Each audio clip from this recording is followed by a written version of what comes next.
Welcome back to ODS 834, Temporomandibular Disorders and Orofacial Pain. And as you can see, the semester is moving along very fast since we started last week the second block of the course, which actually concentrates on treatment. So the idea, even though we are going to be presenting to you now the block of treatment as individual treatment modalities, let's put it that way, the goal here is that you realize that all these treatment modalities are tools that you are going to have available to use it. And then you have to determine based on what kind of diagnosis, which treatment modality will fit, and how will you justify an independent treatment modality. And I'm sure all of you know what I was discussing with John at the beginning of the um, interaction here, and is the fact that you will have the opportunity actually of having an extra credit exercise in which before your final exam you will have the opportunity to work with a few cases, probably two or three, and then you will be able to integrate that information of diagnosis and treatment. We will be able to discuss it as well before the final exam in the case scenarios, and that will reduce the level of uncertainty and surprise that you may experience during your final examination because it's going to be case based. Okay, so today we are going to talk again. I cannot use my mouse, so yes, this works. Okay, so today we are going to be talking about home care and physical therapy. And I like starting with this diagram because this is important for many reasons. But one of the reasons why I have it here today is because number one, doesn't matter how much of access one your patient may have, one diagnosis or nine diagnoses, patient education is going to be relevant and extremely important in any kind of condition, even when they don't have any access one and they are coming to you complaining of something that suddenly doesn't fulfill criteria to allocate a temporomandibular disorder or any other orofacial pain condition. So patient education is going to be extremely important. On the other hand, the other thing I want you to remember is we presented to you a series of instruments in the access to level for the biobehavioral and psychosocial characterization of the patient. And the idea of these instruments have a screening component for you to identify either other comorbid conditions such as depression or anxiety, to characterize the level of fear the patient may have, such as the catastrophizing instrument. But in addition to characterize and see, how these comorbid conditions or psychosocial states of the individual may affect the diagnosis and access one, is very important as well to keep it in mind in order to determine your diagnosis. So, for example, and part of that, I'm sorry, in order to determine your treatment, and part of that is how to target or how to tailor your patient education. And a quick example is, and you yourself may be questioning, and I hope not, but you may be questioning, why do I need to know if the patient have depressive symptoms, right? And the patients actually may ask us, why are you asking me this question? And the goal is that now the patient knows what is involved in the appointment, but at the same time, if the patient endorses one of those symptoms, will give us the opportunity to actually tailor the patient education in and try to explain why these items or why this characterization is important. And let me proceed, and if at the end is any questions about it or during the presentation, I will be more than happy to elaborate on that. But definitely we start with patient education, and we have several tools available in the clinic, and they are available to you too if you log into the NIH page and write down it's identified as TMJ, not my choice of word, but that's how it's identified in the National Institute of Health. You will find that they have a brochure that is available in English and Spanish, so far, two languages. And in this brochure, it gives a brief description to the patient. It's targeted to the patients about what are temporomandibular joint and muscle disorders. What do we know about the symptoms and what are the treatments? And even though it's a little bit old, at least more than 5 years old, it really has some core principles that is still are sustained today. Okay. In addition to that, the National Institute of Health, specifically our institute, a few years ago as well, brought a campaign about less if often best in treating temporomandibular disorders. Again, the word TMJ came out as the word of choice. And the reason for that is because in the past, that's more than a few years ago, a lot of patients have received a lot of surgical interventions and no surgical interventions that were not reversible. And unfortunately, that affected their quality of life. And I will say that actually the diagnosis were not the right diagnosis after listening to many of these patients presenting their histories. But based on that, the simple or the less is often best was very focused in self-care practices for the patient. What can you do in order to manage your temporomandibular disorders?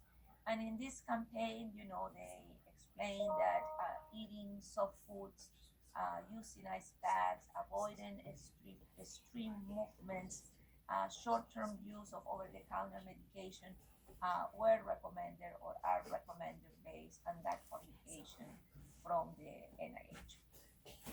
And we will talk more as we progress in the lecture.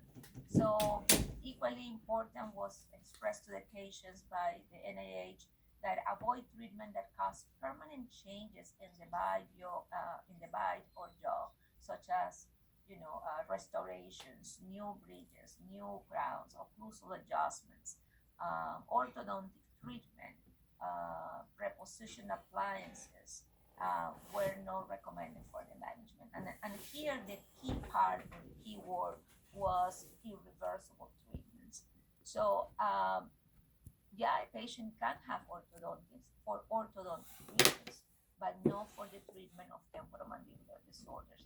And definitely, as you may realize, we don't teach you how to do occlusal adjustments anymore, even though in the 80s, that's what we used to teach, because there is enough evidence that that is not the treatment, because to start with, the lack of contact or extra contact is not what is causing temporomandibular disorders. And that will be even further developed in the presentation by Dr. Crow in appliances. I believe we took out the word occlusal treatment from the title, but still she have at least one slide to emphasize why we don't do it and why you should not do it.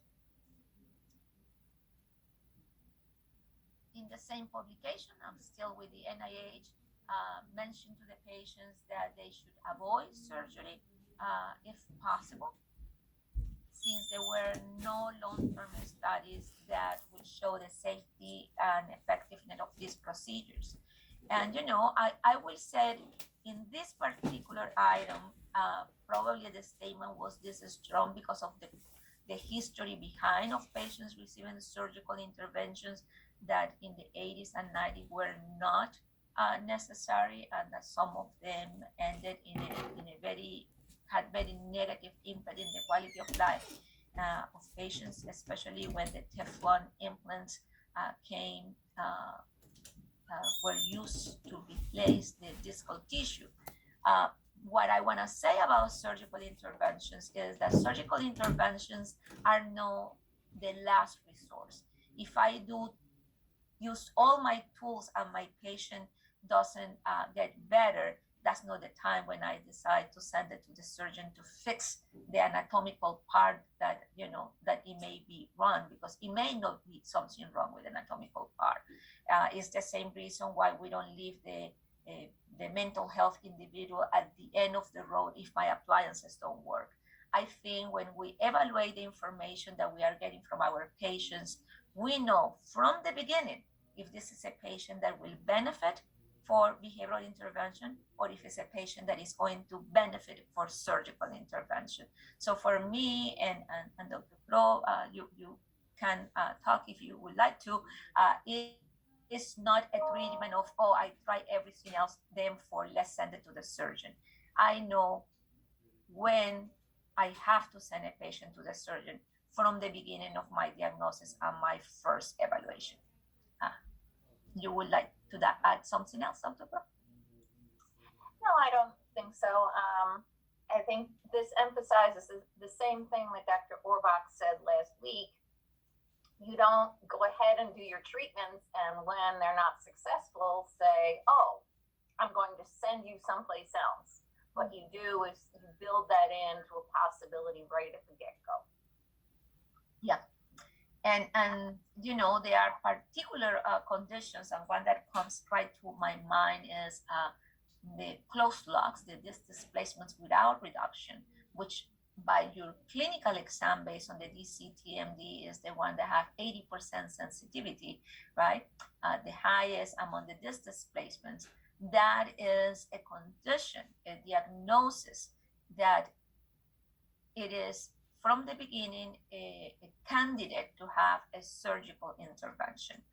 Although most commonly we start with physical therapy, and I will explain to you why when we get to physical therapy, or a combination of physical therapy and surgery is a candidate to have surgery from the beginning.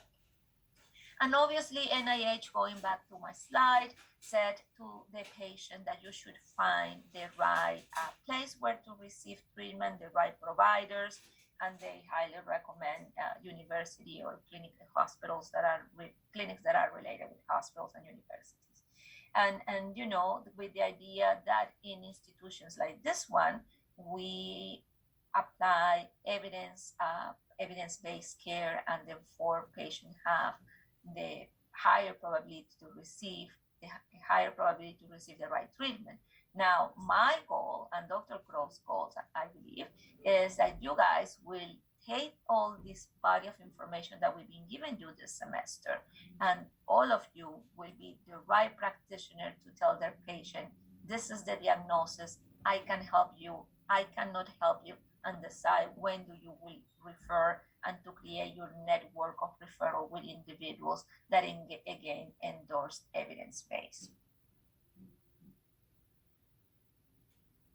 From your textbook in chapter 8, textbook that you should follow and complement the presentations we are doing, the first treatment of choice is education again. And it may sound repetitive to you. Yes, I want to sound repetitive to you, because every single patient, independent of the diagnosis, you need to provide patient education. Not only about what is the problem, if you know the prevalence of the problem, if you know why, the causality of the problem or the risk factors associated, but you have to provide as well the level of evidence about the different treatments that may be available for the patient. The patient is going to listen to you. And this is very easily, it could be 5 minutes education to a 1 hour education for your patient, which by the way is reinforced in every single visit, because it takes us several lectures to get it, right?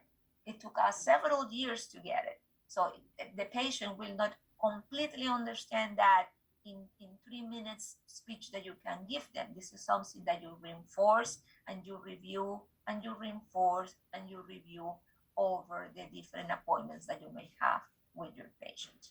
Creating that relationship with your patient that start with that education is actually going to create a very good rapport, and is going to increase the likelihood that this patient is going to be motivated, that is going to cooperate with you, and most importantly, that is going to be compliant with the further recommendations that you may have for home care.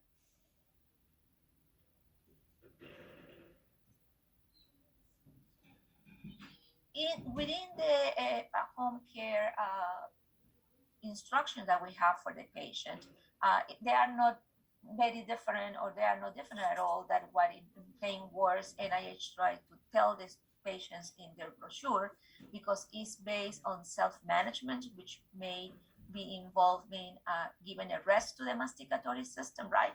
So, doctor, it hurts when I eat a steak. Well, guess what? For the next couple of weeks, we are going to avoid the steak, right? It's the same thing that if you go to another physician and said, it hurts when I use heels, and then they will say, well, don't use heels or don't walk that much. So you are going to give a rest to the system. Very important is to become aware of habits, and that is something that is extremely, extremely difficult, right? If I ask you right now, stop in a moment and check what you were doing with your jaw, many of you will say, oh, I didn't notice, but I'm biting my lips, I'm biting my tongue, I'm playing with my jaw, I'm moving it sideways, I'm moving it forward, or I'm clenching and grinding. So becoming aware of the habit is very relevant, and we just don't tell people, be aware of your habit. That doesn't work that way. We give our patients what we call symptom diaries, and I'm sorry I don't have a picture of how they look like here, but in a symptom diary, we ask and it could be more than one symptom, we ask the patient to monitor upon awakening, after breakfast, after lunch, after dinner, and before bedtime, to be aware of their symptoms. And one of them can be, for example, pain, and what was the activity that you were doing when that happened, or being aware of the habit, meaning were you at any of this time clenching, grinding, or doing other things with your jaw or masticatory system. And equally important, we ask them to do physiotherapies, which is going to be very focused on exercises and thermal therapy that are going to help them, and they should be doing at home. By the way, in terms of... Can I interrupt for a second? Oh, sure, go ahead. One of the things that I like to emphasize for the patient, when you talk to them, do you clench or grind? They often will think of somebody very tight and really grinding away or really crunching. And so I try to even introduce the idea of, do you rest your teeth together? Because if they're keeping their teeth together without a space, it doesn't take long to put some extra effort in there. And that's a parafunctional activity. So they may not realize when you just use the word clench that they really are clenching. So you do have to spend a little bit of time in education in that as well, to make sure they understand what you're talking about. Yeah, in fact, Dr. Crow, if we go back to Dr. Orbach's lecture in your D1 year for the class, and the occlusion class with Dr. Benita, they go into the chewing cycle, and it's approximately 7 minutes during the day that has been estimated the teeth are together. So it's really important to reinforce to the patient that the teeth should not be together. And a lot of patients say, well, I don't know where my jaw should be, so I put it together so my teeth tell me where the jaw should be. And it's all the way around. Your jaw should be free, and your teeth should not be together. And we have some exercises that we will talk about to help the patient to keep those teeth separate. But in these days, when everybody have a cell phone and everything seems to be digital, even our lectures in this mode, they can download applications that may remind them, and they are free applications. I mean, this is just a picture here of one that I use. But the idea is that you can program the application to every 2 hours comes like a reminder, and the little teeth open, time to non-clench, and it's a reminder, right? When I was a resident, we didn't have apps or cell phones, so we used to give patients little coins to put in their pockets, or little magnets to put in their fridge, or little pens, so they will remember. And the message was time to relax your jaw, don't clench your teeth. But it's important not only to tell them, be conscious of your habits and don't do it. We have to explain to them what are those habits, and we have to explain to them what they can do to manage and reduce that habit. Simple feedback mechanism, I mentioned about that, and we will be talking about what else to do at home in a sec. And I mentioned before as well that this kind of how your first appointment and your interaction with the patient is in terms of educating them and addressing these very basic concepts is going, in my opinion, to predict how the rest of the appointments are going to be with your patient, and most likely if that patient is going to be engaging your treatment and being compliant with the treatment. And think for a minute that this is not unique to TMD. I think this is probably one of the very few analogies I can do or comparison I can do with perio, right? In perio, you can be the most talented surgeon or periodontist and do the fanciest surgeries you can imagine. But if your patient cannot control plaque, and if you don't spend good time doing education and teaching that patient how to do a good plaque control, your surgeries are not going to be that successful. So I guess that's the only comparison I can do with perio right now. So, from your textbook as well, and you have the reference there, within the home care, so we emphasize the relevance of patient education. So now what we can tell the patient to do at home, that's what is called home care.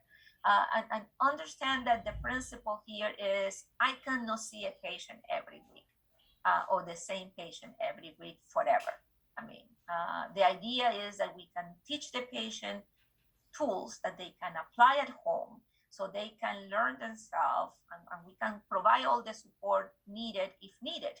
But it will be nice that they can take responsibility for the condition and take responsibility for the management of the condition as well, right? And have tools that they can use at home.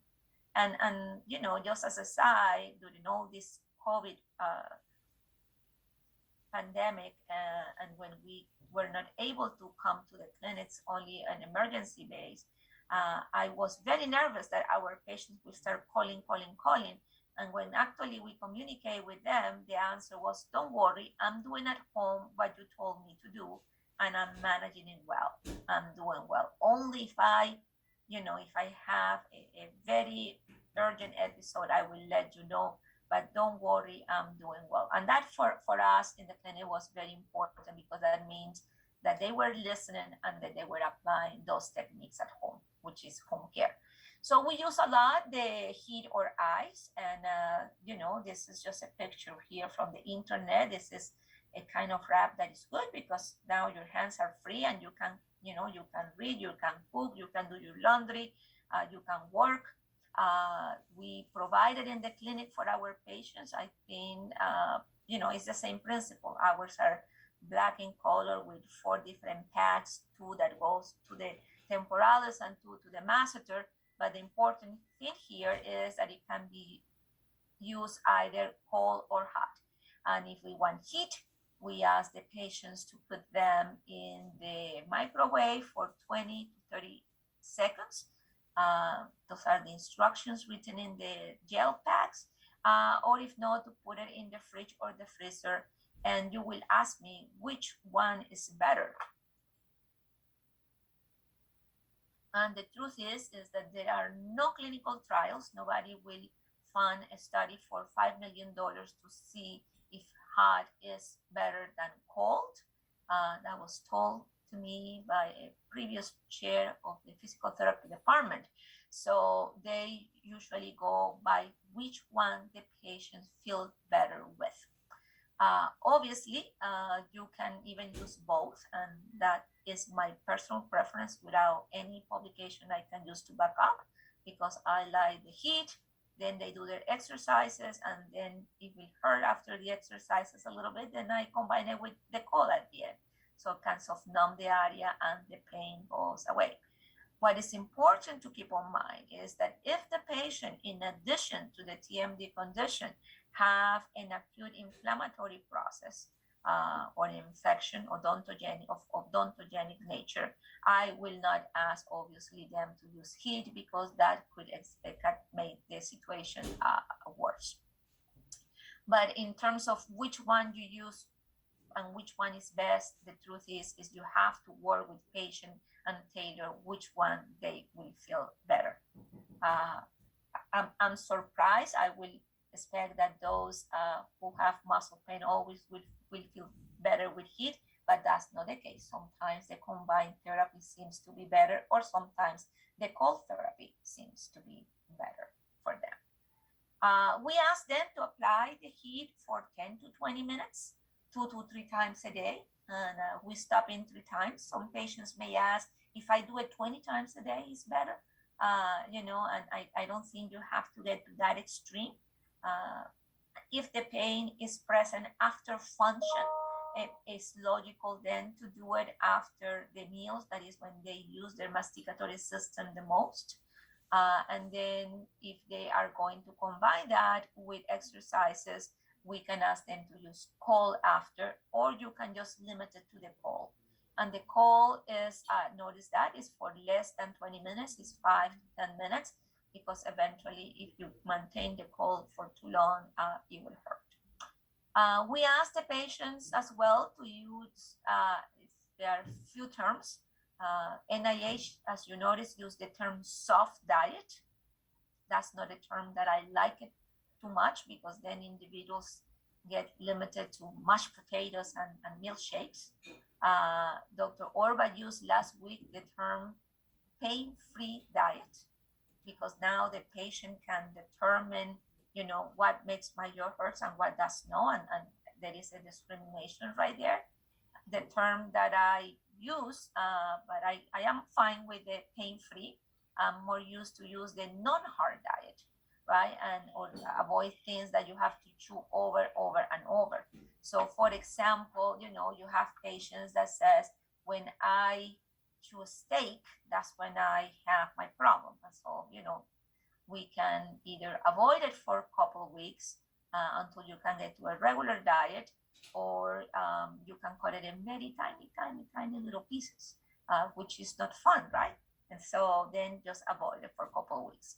Notice here in the diet that I have mentioned a couple of weeks several times, and the reason for it is because we don't want individuals to be in a pain-free or in a non-hard diet for everything.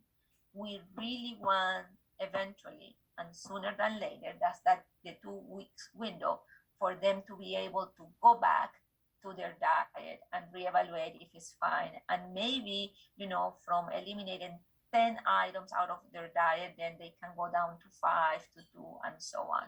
So it has to be a communication about what can you eat and what are you willing to give up, and what is better to eat that food or to have the pain. It's like a cost. Well, it's no cost. Well, there is cost in food, but the benefit risk ratio here. And it came to my mind the example that Orba was using in the last weeks with her patient, and the patient that loved the almonds and couldn't live without the almonds, right? Chewing both sides at the same time or alternate sides.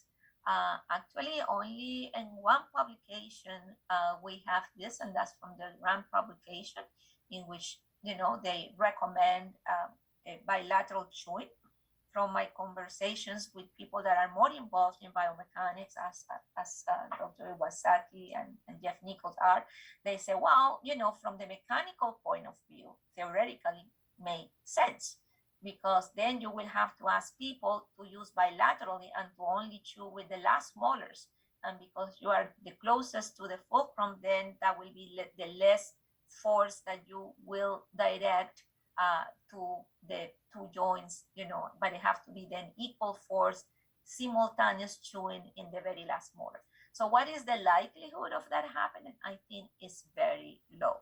But becoming aware of chewing in both sides, I think is important, because if you have pain in your left side, so now this is a condyle, you cannot see it, you are seeing only my screen, I'm sorry. If you have pain in the left side, and so you said, oh, I have pain in the left, so I'm not going to eat in the left. I am only going to eat on the right side. Actually, the right side rotates and the left side translates. And then suddenly you realize that you are putting more impact or more force in the symptomatic side. So in summary, after 3 minutes talking about the bilateral chewing, I think the important thing here is to make the patient aware that unilateral chewing is probably not the best recommendation, and they should alternate or try as much as possible to do it bilaterally in small pieces. I'd also want to interrupt on this too, because you're going to have patients that have no prosthesis on one side, or prosthesis that, they've had ridge resorption and now they really don't occlude on that side. This is not a reason to make them a new denture. You make them a new denture or an initial denture because they need a denture, not because they need to chew bilaterally. So as Dr. Gonzalez mentioned, this is one study that showed it. It is not a cause of a temporomandibular disorder. And so we don't need to make sure people have complete dentition on both sides to prevent a temporomandibular disorder. So it's one of those things. You also have people who have preferred chewing sides, and often it's related to their restorations. You suggest this to it, but you don't make it so important that they feel they need to go and get 5 implants. That's true. That's very important and nice saying, but it's one more recommendation that it could be part of our armamentarium or our tools. If that was the cause, then everybody will be looking for 32 teeth to perfect. So it's going back to that occlusion thing, right? That we have emphasized that is not the cause or the treatment. Avoid oral habits. I mentioned about that, how we can use the reminders, the symptom diaries, but it's important to be aware. And I think probably one that is very easy to avoid and that I see a lot in teenagers is chewing gum.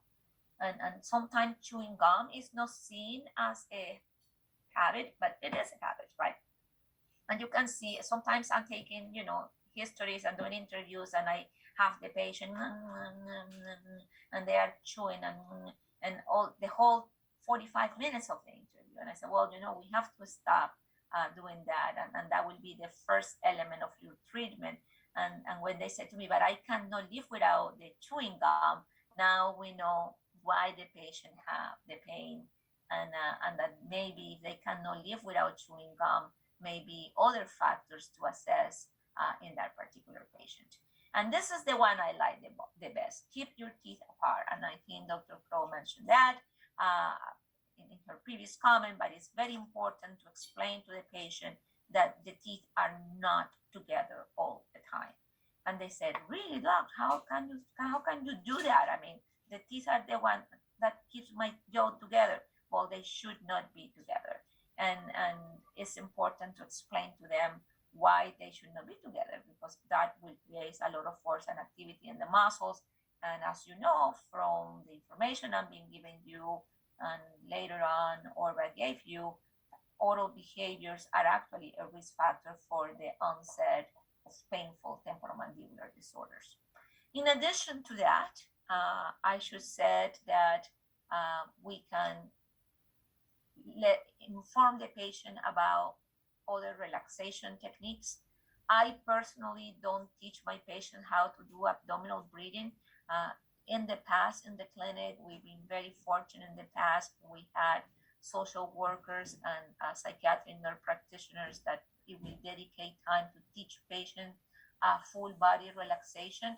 At this point, the only that I can do is guide them to use different apps that have as a goal teaching relaxation, meditation, and full body relaxation.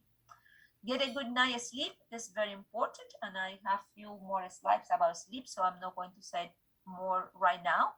Avoid caffeine, and that makes sense because that will be especially after 3 p.m. Otherwise, they cannot have a good night's sleep.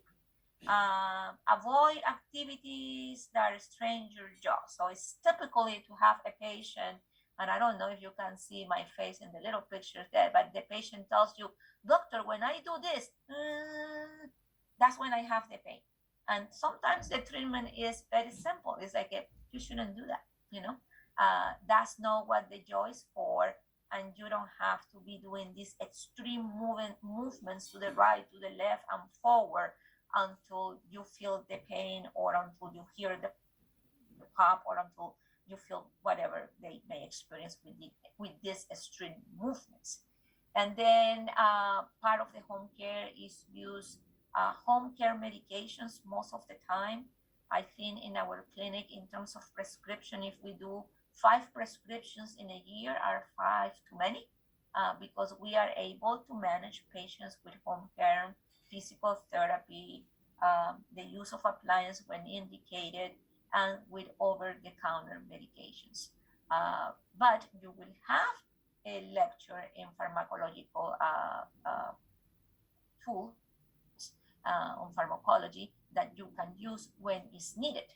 And I keep in mind that the different medications that you may need have to be very well selected, and that I have to have a complement, or not a complement, but they have to match what is the condition that you are treating, the diagnosis, right?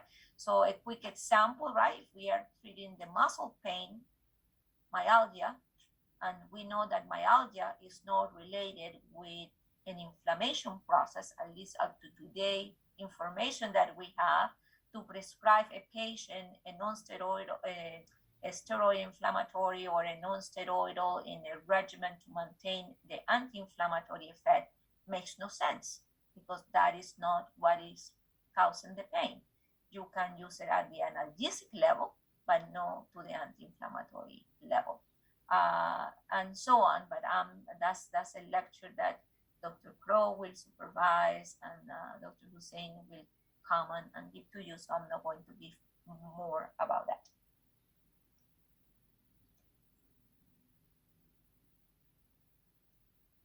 In terms of diet, we used to have lists that shows what to avoid, what not to avoid. I think this one from the TMJ Association is very comprehensive, and the patients can download it. It's like a 20 pages, so I wasn't going to put the 20 pages here, but we very frequently give the patients just the copy of the first page with the link, and so they can go there and read more. I should say